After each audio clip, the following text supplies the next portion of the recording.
Silakan duduk. Apa kabar hari ini? Baik, tapi ada hal yang ingin saya bicarakan. Oh iya, apa yang ingin kamu bicarakan? Akhir-akhir ini saya sedang tertekan dengan tugas sekolah dan persiapan ujian. Bapak bisa merasakan beban yang kamu rasakan. Jadi kamu bisa ceritakan lebih lanjut tentang beban yang kamu rasakan itu? Ya, tugas dari guru terus bertambah dan persiapan ujian juga semakin dekat. Saya jadi tidak punya waktu untuk beristirahat dan melakukan hal-hal yang saya suka. Oh, jadi kamu tuh banyak tugas ya dan juga persiapan ujian yang menumpuk sehingga kamu tidak punya banyak waktu untuk diri kamu sendiri ya? Iya, rasa cemas kalau nanti nilai saya tidak sesuai dengan harapan orang tua saya. Oh, jadi kalau misalkan tidak memenuhi harapan orang tua pasti menambah beban yang kamu rasakan ya? Bagaimana perasaanmu tentang hal ini? Saya merasa cemas dan takut mengecewakan mereka. Mereka selalu berharap saya mendapatkan nilai yang baik. Bagaimana biasanya kamu untuk mengatasi cemas ini, perasaan cemas? Saya biasanya akan belajar lebih keras, tapi kadang-kadang itu membuat saya merasa stres dan lelah.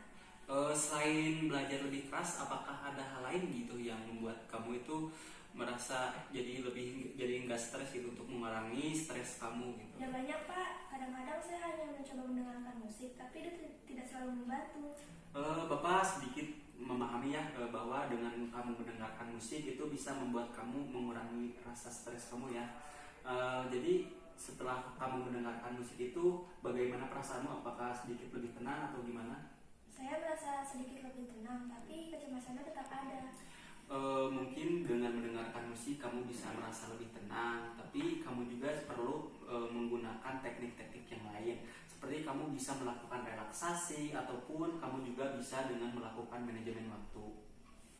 Mungkin saya bisa mencobanya, tapi saya tidak tahu harus mulai dari mana. Oh, Bapak paham-paham. Bagaimana kalau kita memulainya dengan manajemen waktu?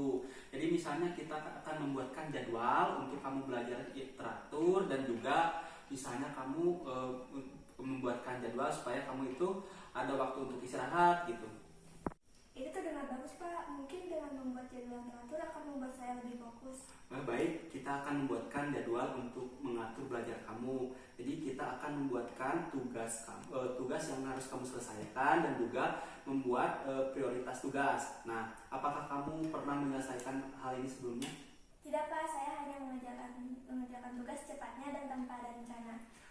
Mungkin dengan membuat rencana kamu bisa mengurangi rasa terburu-buru dan juga stres kamu. Nah, bagaimana kalau kita sekarang membuat daftar tugas-tugas yang harus kamu selesaikan untuk minggu ini? Ada tugas bahasa Indonesia, ada tugas matematika, dan persiapan ujian untuk sains. Baik, kita akan menentukan kapan kamu mengerjakan tugas masing-masing itu. Misal kamu bisa mengerjakan tugas matematika hari ini, terus bahasa Indonesia besok, dan juga persiapan sains kamu bisa melakukannya lusa. Jadi bagaimana kalau misalkan seperti itu? Boleh Pak, kayaknya itu bisa bantu saya. Baik, Bapak senang ya dengarnya.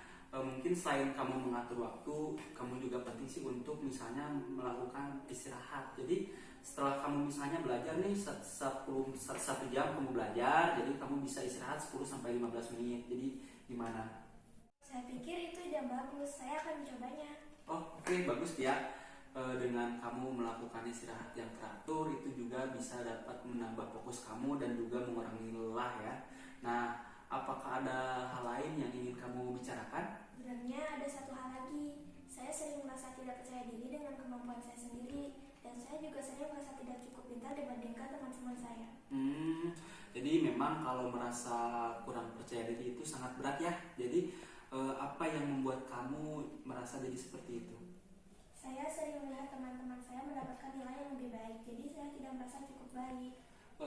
Kamu melihat teman-teman yang nilainya lebih baik dari kamu, tapi kamu itu yang membuat kamu kurang percaya diri ya.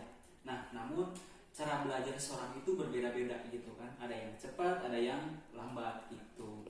Saya tahu, tapi tetap saja saya merasa tidak bisa bersaing dengan mereka. Perasaan seperti itu wajar ya. Tapi daripada kamu membandingkan diri dengan orang lain, sekarang kamu mendingan fokus kepada diri kamu sendiri dan juga rencana kamu ke depan, terus juga perbaikan apa yang harus kita lakukan gitu. Ide yang bagus Pak, saya akan lebih coba fokus pada diri saya sendiri. Bagus ya. Jadi Jadi dengan kamu mengenali diri kamu sendiri itu bisa meningkatkan rasa percaya diri kamu. Nah, apakah akhir-akhir ini ada prestasi yang kamu banggakan? Go. Sebenarnya saya baru saja berhasil menyelesaikan tugas matematika yang sulit. Itu membuat saya cukup bangga. Oh, itu bagus sekali ya. Nah, dengan kamu menyelesaikan tugas yang sangat sulit, itu merupakan suatu prestasi ya. Nah, dengan mengakui pencapaian seperti itu bisa menambah rasa percaya diri kamu. Nah, bagaimana perasaanmu setelah mengingat pencapaian itu? Saya merasa lebih baik, Pak. Mungkin kedepannya saya akan lebih sering mengingat hal-hal baik yang saya capai. Oh, bagus sekali Tia. Nah, dengan kamu mengingat dan menghargai pencapaian kamu, itu merupakan salah satu cara yang efektif untuk meningkatkan rasa percaya diri kamu. Nah, apakah ada hal lain yang ingin ditanyakan atau dibicarakan hari ini? Tidak ada lagi, Pak. Saya merasa cukup dengan pembicaraan kita hari ini. Oh, oke, baik Tia. Bapak senang sekali ya bisa membantu kamu. Mungkin kedepannya jika kamu membutuhkan saran lagi dari Bapak, kamu bisa menghubungi Bapak lagi ya. Terima kasih kamu sudah bercerita hari ini. Semoga tips yang tadi bisa membantu kamu.